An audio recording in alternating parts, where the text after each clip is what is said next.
اللہ الرحمن الرحیم۔ میرے بھائیو بزرگوں دوستوں، آج ہم آپ کے لیے ایک بہت ہی پیارا ٹاپک لے کر آئے ہیں اور انشاءاللہ یہ بڑا مزیدار ہونے والی ہے ویڈیو۔ آپ شروع سے لے کے آخر تک دلچسپی سے دیکھنا، آپ انشاءاللہ بہت نالج آپ کو اس سے حاصل ہوگا اور دین کی رغبت انشاءاللہ آپ میں پیدا ہوگی اور آپ کا دل کرے گا کہ ہم اس اسلام پر عمل کریں، اسلام پہ چلیں۔ تو آج کا ہمارا ٹاپک ہے لوح محفوظ اور قلم سے متعلق سوالات ہوں گے، اس کے جوابات ہوں گے۔ لوح محفوظ کی وجہ تسمیہ کیا ہے؟ نمبر 1 سوال یہ ہے۔ نمبر 2 سوال ہے لوح محفوظ کس چیز سے بنی ہوئی ہے اور کہاں ہے؟ تیسرا سوال ہے لوح محفوظ کے جلد اور صفحات اور طرفین کس چیز کے ہیں؟ نمبر 4 سوال ہے لوح محفوظ کی چوڑائی اور لمبائی کتنی ہے؟ نمبر 5 سوال ہے لوح محفوظ کا کلام کس چیز کا ہے؟ نمبر 6 سوال ہے لوح محفوظ کا قلم کس چیز کا ہے اور وہ کہاں ہے؟ نمبر 7 لوح محفوظ کے بیچوں بیچ میں کیا لکھا ہوا ہے؟ نمبر 8 لوح محفوظ میں لکھے ہوئے قرآن کے ہر حرف کی وسعت کتنی ہے؟ نمبر 9 سوال ہے اس قلم کی طوالت کتنی ہے؟ نمبر 10 سوال ہے قلم سے سب سے پہلے کیا لکھا؟ اور نمبر 11 نمبر سوال ہے کہ قلم کے کل کتنے ہیں اور ان سے مصالح عالم کے انتظامات کیا ہیں؟ تو لوح محفوظ کے سوالات اب ہو گئے، اب انشاءاللہ ہم ان کے جوابات آپ کو بتائیں گے۔ لوح محفوظ کے پہلے سوال کا جواب ہے لوح محفوظ کا نام لوح محفوظ اس لیے رکھا گیا کہ شیطان کی شر انگیزی اور قطر بونت سے محفوظ ہے۔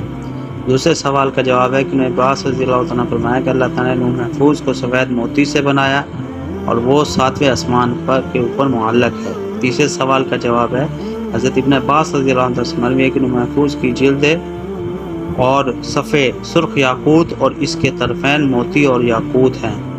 چوتھے سوال کا جواب ہے حضرت ابن عباس رضی اللہ عنہ یہ بھی مروی ہے کہ لوح محفوظ کی لمبائی زمین اور آسمان جو اس کے درمیان کے برابر فاصلے کے برابر ہے اور اس کی چوڑائی مشرق سے مغرب تک کے فاصلے کے برابر ہے۔ ایک اور قول میں ہے کہ اس کی لمبائی 500 سال کی مسافت کے برابر ہے۔ پانچویں سوال کا جواب ہے حضرت ابن عباس رضی اللہ عنہ فرماتے ہیں کہ لوح محفوظ کا کلام نور ہے۔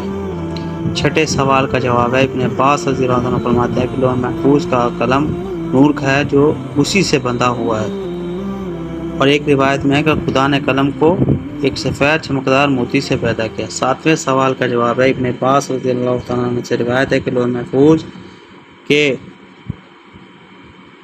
محفوظ کے بیچوں بیچ میں یہ الفاظ لکھے ہوئے ہیں لا الہ الا اللہ وحدہ دینہ اسلام محمد عبدہ ورسولہ من آمن باللہ عز وجل وصدق واتبع رسولہ ادخلہ الجنۃ۔ اور نمبر 8 سوال کا جواب ہے لوح محفوظ میں لکھا ہوا ہے قرآن کا ہر حرف کوہ کاف کے برابر ہے اور ہر حرف کے نیچے اس کے معنی ہیں۔ نمبر 9 سوال کا جواب یہ ہے کہ یہ قلم نورانی 100 سال کی لمبائی رکھتا ہے، ایک روایت میں 500 سال کی رکھتا ہے۔ اور نمبر 10 سوال کا جواب ہے اللہ تبارک تعالیٰ نے جب قلم کو پیدا فرمایا تو اس سے حکم فرمایا کہ لکھ۔ قلم نے عرض کیا کہ کیا لکھوں؟ فرمان جاری ہوا کہ قیامت تک کی مخلوق کی تقدیریں لکھ۔ ایک روایت میں ہے کہ سب سے پہلے قلم کو جناب الہی سے بسم اللہ لکھنے کا حکم ہوا۔ اور 11 نمبر سوال کا جواب ہے صاحب مواہب لدین ہی ابن قیم نے نقل کرتے ہیں کہ انہوں نے کہا اقلام 12 ہیں اور مرتبے بھی جدا جدا ہیں، اور سب سے اعلیٰ و اجل اول قلم قدرت ہے، یہی وہ قلم ہے جس سے حق تبارک و تعالیٰ نے جس کی اللہ تعالیٰ نے قسم اٹھائی ہے۔ دوسرا قلم وحی ہے، تیسرا قلم توقیع ہے جو اللہ اور اس کے رسول کی طرف نشان ہے۔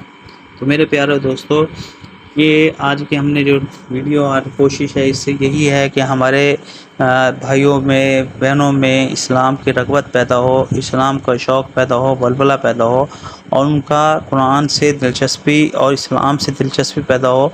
آج ہم قرآن اور اسلام سے ہم دور ہیں، اس لیے ہم دنیا میں بے راہ روی کا شکار ہیں اور ہم بہت پریشان ہیں، اور ہماری نجات کس میں؟ ہماری نجات اسی میں ہے جیسے کہ اللہ تعالیٰ فرماتے ہیں نا کہ جس نے دین کو تھام لیا، جس نے اللہ اور اس کے رسول کے طریقوں کو تھام لیا تو وہ دنیا میں بھی کامیاب ہے، آخرت میں بھی کامیاب ہے۔ تو اسی کے لیے کوشش کافی ہے، اگر ویڈیو اچھی لگی ہو تو بھائی اس کو ضرور شیئر کریں اور لائک بھی کریں، سبسکرائب بھی کریں، تاکہ آپ کے بھائی کی حوصلہ افزائی ہو اور وہ اس طرح کی اور اچھی اسلامی موضوع پر آپ کے لیے ویڈیو لے کر حاضر ہوں۔